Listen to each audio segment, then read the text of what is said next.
The sound of pages turning means it's time for another episode from the Meredith Library Podcast Studio, bringing you the library's latest news, information, and fun. Good afternoon, Anna. Good afternoon, Matthew. Good afternoon, everyone, and welcome to episode number 35 of Check It Out at the Meredith Library Podcast Studio. Today, we are going to be doing the spring writing workshop, Sharpen Your Dialogue.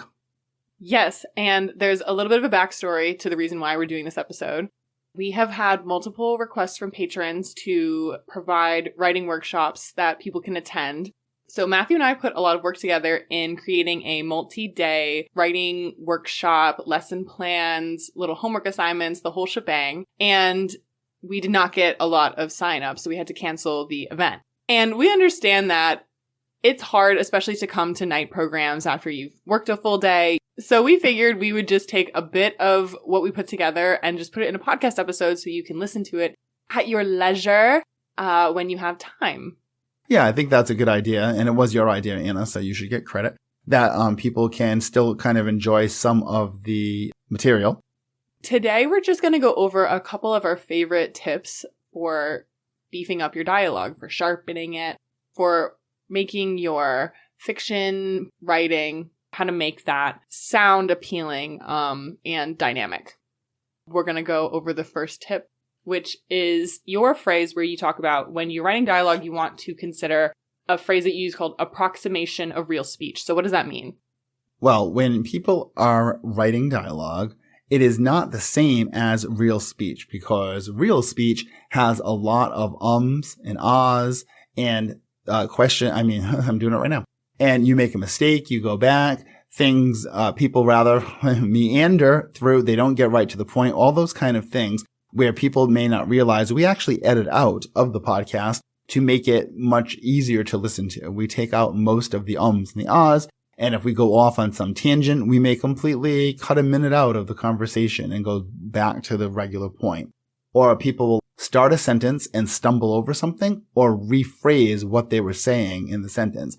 But in dialogue, in a book, you really don't want to do that. Every now and then, you might sprinkle a little bit because you want it to be the approximation of real dialogue. But if you're actually reading like a transcript of what someone was saying, it would drive you crazy because has all that other stuff in the way of the point. Right. We always talk about that, how when we're talking to people in real life, our brains filter some of that out. But when we're consuming a podcast or watching a movie or reading a book, it's so much more jarring and obvious and distracts from the story. So on the other side of the spectrum, you also don't want to be overly literary or flowery with your dialogue because people don't talk in these long-winded monologues, pulling genius-level metaphors out of the sky. People generally speak in quippy, short sentences. And also that's more entertaining to read as a reader, to be reading a back and forth between two people instead of these like page-long speeches. Right. Like I always say, people today do not speak like they're in a Dickens novel. Right. We're not saying that characters should never talk in a speech, but contextually it has to support the rest of the story and has to make sense. Yes. So that's the big first one, is to have that balance between accurate dialogue that mimics real life without being exactly like it. And exactly. Perfect. Yeah. Perfect way to state it. Okay. So the next one, and you feel very strongly about this, okay, is get to the point. Which maybe our listeners feel strongly about that. We don't practice this in how we actually speak to each other. But you have an example from a book you were reading where a character says, "What do you mean? What do you mean? What do you mean?" about 3 different times over the course of two pages. Yes. And so we talked about having the same beat in a scene multiple times. So a character being confused should only happen once, and then the plot or the conflict or whatever's happening should be moving forward. You shouldn't be repeating phrases or dynamics over and over again in a single scene. Interestingly, the exception to it is if someone is repeating the same line of dialogue or the same something very close to it, it should change the meaning each time it's happening. And that's okay. And so the other part of that is the meandering, where dialogue should, the functions of dialogue should either reveal characterization, move the plot forward, or communicate information that the readers need to know. So if you have a scene where the characters are like, hey, how are you? Good. How are you?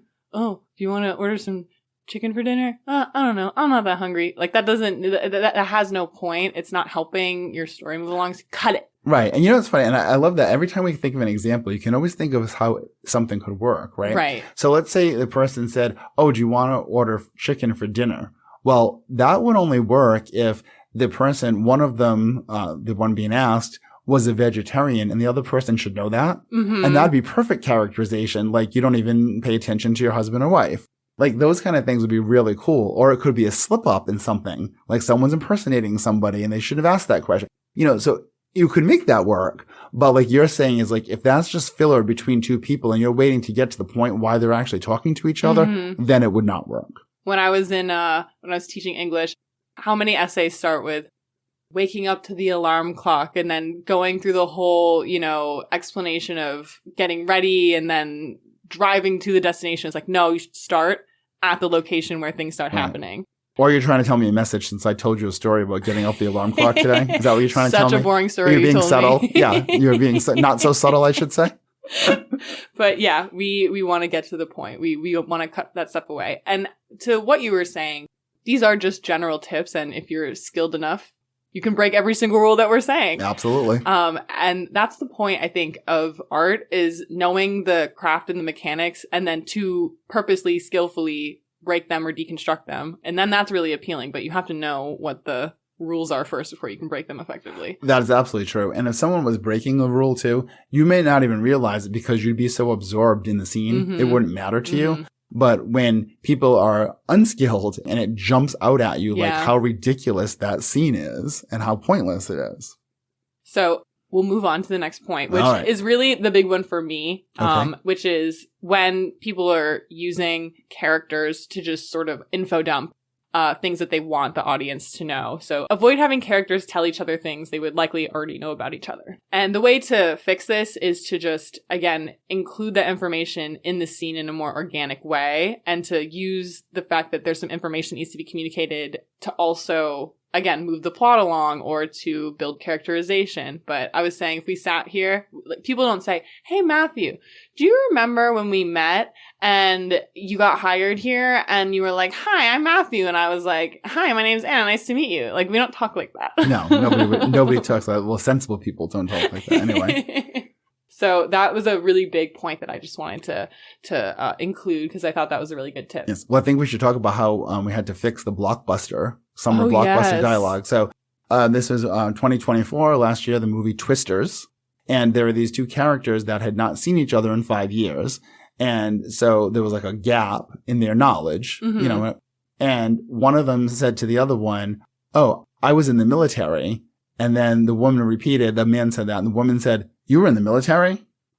And it's like, it just takes you right out of it. Why would you say that? No, why would you have to repeat that? Why would you also just say, I was in the military? Like, what is the greater context to that? And again, if you want to communicate your character as military knowledge, they wouldn't just say, I was in the military. They would say, blah, blah, blah, military jargon, da, da, da, da, related to that, you know? And then the woman could be like, where'd you learn that? And then he'd be like, oh, from when I was stationed in Iraq. Like, right. And another thing I had said earlier to you off the air, I said, well, another way you could have fixed that scene was maybe he had a scar on his arm or something, or his face or whatever. And she could have said, you know, oh, where did that scar come from? Because they hadn't seen each other in 5 years. Right. That would have been organic. It would have raised a question in the audience's mind.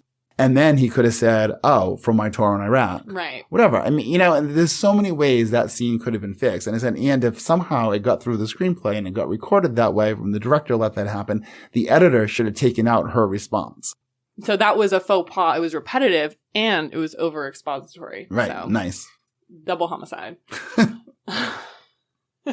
Yeah, they murdered their screenplay. Yes, exactly. Okay, so next we wanted to give some tips about how to enhance characterization through dialogue. So the first thing you want to be mindful of is the vocabulary that your character uses. And I feel like you have opinions about this. I do. Well, it comes from the character's background and or education level. Mm-hmm. And interestingly, there can be a surprising contrast between those things if that's your character, and that works fine.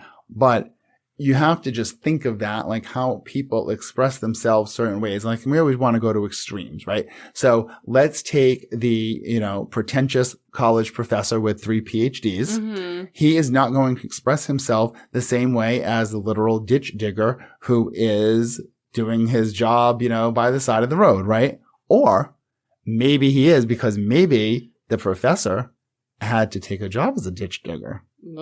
Maybe a ditch digger is impersonating a professor. Oh, so now we can make that work, and now it's the comedy, right? You can make it work that way. But in general, you just want to make sure that the dialogue that you're choosing, or the vocabulary that you're choosing for your character's dialogue, would fit the way that character would express himself or herself. Robert McKee, he wrote a book about dialogue that both of us skimmed, and he said that people that are more pretentious and want to come off like they're really smart are more apt to use English words with French or like romantic language roots, and that people that are kind of being a bit more like crass or kind of direct are going to be using words with a more like Germanic that's interesting. like root. Yeah. So I thought that's, like chicken is Germanic, poultry is French. Oh, cool. Yeah, so, I like that. So I thought that was a good kind of like really concrete tip regarding that. The next point that I really like is remembering that while you might have a really deep psychological knowledge of your characters, or you should, your character is not super self-aware. So they aren't going to be just blatantly stating their motivations and having a really good knowledge of their psychology. And they're like, well, the reason why I'm doing this is because my parents got divorced when I was 12. They're not going to say that. They're just going to act certain ways. And that requires having some knowledge, but just remembering that people aren't really always tuned into why they're doing what they're doing. And they don't just state their intentions super blankly out to the world. Right. So like in that example, the person might be acting clingy in the scene, but they can't express necessarily why they're acting that way. But you could have another character saying that, oh, why are you always clinging to me? Or even that, maybe that's too on the nose. Maybe they would say, oh, I need space, whatever. Right. Yeah. And that would be something you would build over multiple scenes, like a whole book. We can't even get into it there. But if someone has like a parental wound, you could have a bunch of little mini, moments happening throughout a book where that could kind of come up. Right. So that would be like little hints throughout the story, let's say. Yeah. Maybe that character really doesn't adjust well to change.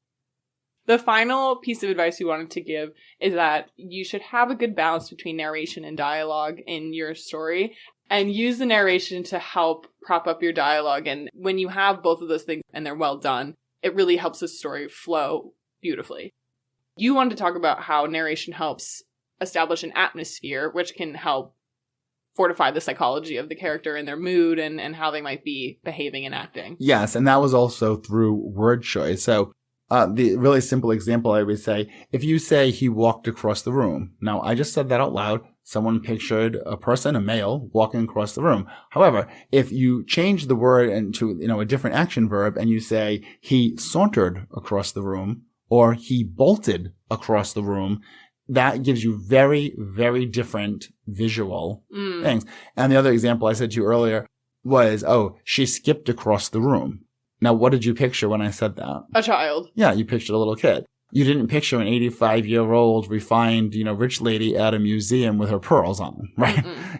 But if that was your character and she skipped across the room, well, what does that mean then? Right. And then you can build the context behind that. Like we were talking about, maybe she is in love or is having a mental breakdown. Or both. Or both, because they're the same. And then also, you can use narration to describe body language of your characters, which really helps get the meta messages of what they're saying across. We were talking about how a character saying, I like your dress, could mean a bunch of different things depending on their body language and their tone. Yes. And who that person is as well. So we had several examples. We said, the person could, if it was like a seduction scene and, the hero says to the heroine, I like your dress. Well, did he really mean he wanted to have his hands on that dress or he wanted to see the dress on the floor, right? Or we were saying, what if it was a gay fashion designer? Maybe the male said to the female, I like your dress It's because he was admiring the construction of the garment. Right. And then you had another good example. Yeah, which is the mean girl, like, you would describe the body language as her kind of like giving you a little once over and then just kind of quippily being like, oh, yeah, I like your dress. It's really cute. Right. So that goes to both the character and if it was how you're imagining it in your mind or if it's being acted is what are the acting choices, right? Of the people. But in all three cases, though, the dialogue was just very simply, I like your dress. Right. And all of the other things build. And as we're talking, having a good relationships established between the characters and people knowing what their dynamics are will also help with tone. Because if you know, for example, that gay character is friends with that heroine that's wearing the dress, you know that it's most likely a compliment. But if they're not friends, maybe that's a dig. Oh, that's interesting. Okay, well, that is a little taste of what we put together for this workshop. All right, sounds good. Thank you, Anna. A pleasure as always. Yes, good chatting, writing with you today, Matthew. All right, bye. Goodbye, everyone. Podcast music titled Daytime TV Theme by Kevin MacLeod of Incompetech.com. Licensed under Creative Commons by Attribution 4.0. Podcast copyright 2025. Meredith Library Podcast Studio.